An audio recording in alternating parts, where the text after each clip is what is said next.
Hi everyone, welcome back. If you're watching this video, I urge you to actually go back to the video just previous to this one because there's a series of videos that are building on each other. So we're on video 12 right now that you're watching.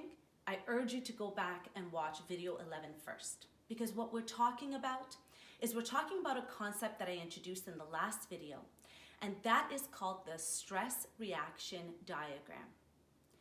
It's the stress response, stress reaction diagram, to be exact in its long name, and I'm describing this out of Dr. Kabat-Zinn's work. What I want to touch upon today is a little postcard that's here that says, don't believe everything you think. I was hoping that everybody maybe took some time to listen to that internal voice that always happens. And I want to describe to you something that happened to myself as an illustration. We have about 50 to 70,000 thoughts a day as humans. And so they're constantly running. So I was going to the sink because I saw a pile of dishes. I'm sure you all have big piles of dishes in your house right now around your sink. And they weren't in the dishwasher. So as I started to approach the sink with all the dishes in it, I thought to myself, my God, why don't my kids put these dishes in the dishwasher? Like, it's there, they're there, just put them in the dishwasher. Then I thought, well, because you're not teaching them. So you're not teaching them and reinforcing them putting the dishes in the dishwasher, so they're just piling up. And when I'm teaching them, and what are their teachers doing anyway? Because they're not really teaching them anything. When is this virtual teaching thing gonna happen? And is Ariana gonna start her grade 10? Like is she gonna get a credit? And then what will happen in September? Is she gonna do grade 9 again? Is she gonna? And all of a sudden, I caught myself. What was I going to the sink for? I was going to the sink to think about my daughter's grade 10 September? No, I was going to the sink to put away the dishes. But that's not what my mind was doing. My mind was making all these little synapses that were just running wild without my attention. So that's how I observed my thinking mind, and that's how I invited you guys to observe it, and I have to practice it too because we're all doing this together. So what I wanted to bring to our attention today is, what does that voice sound like? I don't know if any of you have watched Inside Out, the movie by Disney. It's awesome. It really hits the nail on the head with the different voices that we all have. We have them as adults too, it's not just children.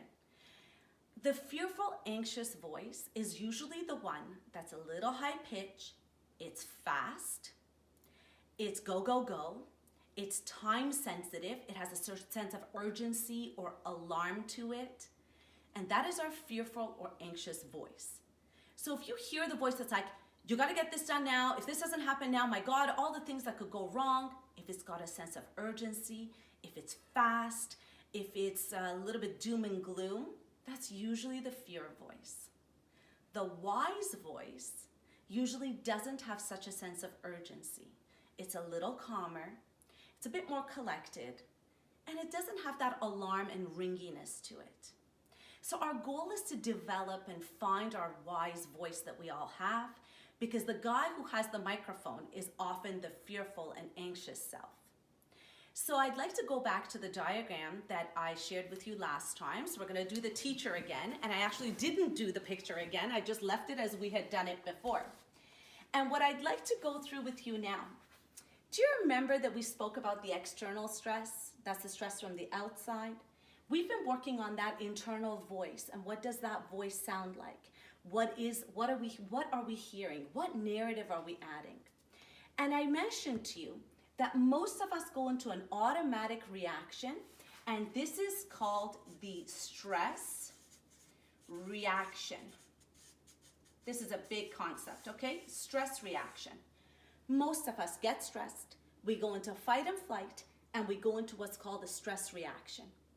In the stress reaction, we can feel it.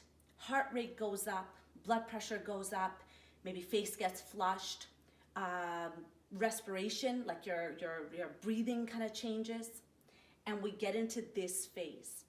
This is actually important for animals because when they get a stress, they go into fight and flight because they have to react. They either have to fight the predator or they have to flight and run away. But when it happens to us humans, when we automatically take so much of our stressors as fight or flight, we cannot run away or fight. You can't fight your spouse, you shouldn't. You can't run away from them, we can't. You can, but you probably don't want to. Same with our children, same with our staff, same with our boss. And so what happens is that fight or flight is not really helping us. So because we can't do one of these two things, what do? Is we internalize. We take all of that energy that our counterpart, our animals, they use that energy to run away or they use that energy to fight. We cannot do any of that. We pump all of that stress back into our system. That's called internalization. And when we internalize all of that energy, this is what leads to those arrhythmias, those chronic headaches, that tension in the back. Our body responds in a way to this constant stress reaction. And so I mentioned to you that I would be taking you through this whole diagram. But what I'd like to stop at is as this internalization. And what I'd like to invite sort of us to do at this point is I'd like us to become aware of the voice and sort of what that voice actually sounds like. And is it fearful? Is it doom and gloom? Is it catastrophic?